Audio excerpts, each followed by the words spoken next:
आप सभी का हमारे YouTube चैनल में स्वागत है। तहे दिल से आपका बहुत बहुत धन्यवाद, क्योंकि आप बाबा साहब को फॉलो करते हैं, गौतम बुद्ध जी का फॉलो करते हैं। तो इस वीडियो को लाइक करें और कमेंट करें और चैनल को सब्सक्राइब करें। हम आपको आज इस बारे में चर्चा करेंगे।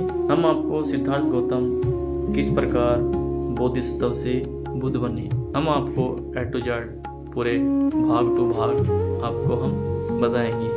आप सबसे पहले नए जुड़े हो बंदे चैनल पे तो लाइक करें और चैनल को सब्सक्राइब करें। हम बताना चाहते हैं पहला भाग, हम आपको बताएंगे उनका कुल, सिद्धार्थ गौतम जी का कुल हम आपको बताएंगे।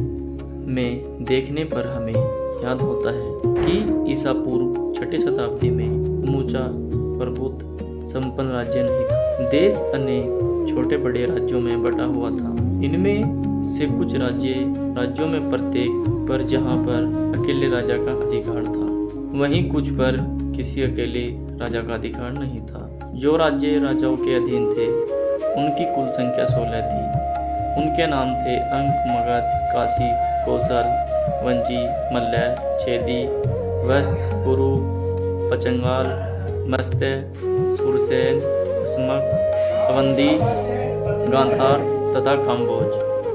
जिन राज्यों में किसी एक राजा का अधिपन नहीं था वे कपिलवस्तु के शाक्य पावा तथा कुशीनारा के मल्ल, वैशाली के शिल्वछवी, मिथिला के विदेह, रामागाम के कोलिये, केशपुत के कलाम, रेशपुत के कलिंग, पिपलवन के मौर्य तथा भाग्य, जिनकी राजधानी शिशुमारगिरी थी।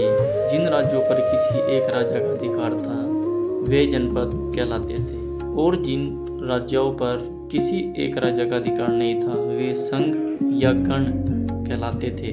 कपिलवस्तु के शाक्यों की राज्य व्यवस्था के बारे में अधिक जानकारी प्राप्त नहीं है कि वहाँ गणतंत्र था।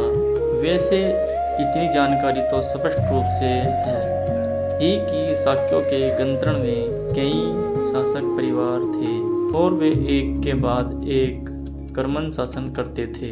शासक परिवार का जो मुखिया होता था वह राजा कहलाता था। सिद्धार्थ गौतम के जन्म के समय राजा बनने की बारी शुद्धोधन की थी। शाक्य राज्य भारत के उत्तर पूर्वी कोने में स्थित था। यह एक स्वतंत्र राज्य था, लेकिन आगे चलकर कौशल राज इस पर अपना आधिपत्य जमाने में सफल हो गया।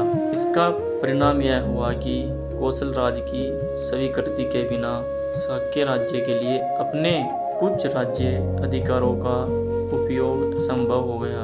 उस समय के राजाओं में कौशल एक शक्तिशाली राज्य था। मगध राज्य भी ऐसा ही था। कौशल राज प्रसेनजीत और मगध राज बिंबिसार दोनों सिद्धार्थ गौतम के समकालीन थे। हम आपको अगले भाग में बताएंगे। आप वीडियो को लाइक करें और कमेंट करें और चैनल को सब्सक्राइब करें। धन्यवाद वीडियो को देखने के लिए।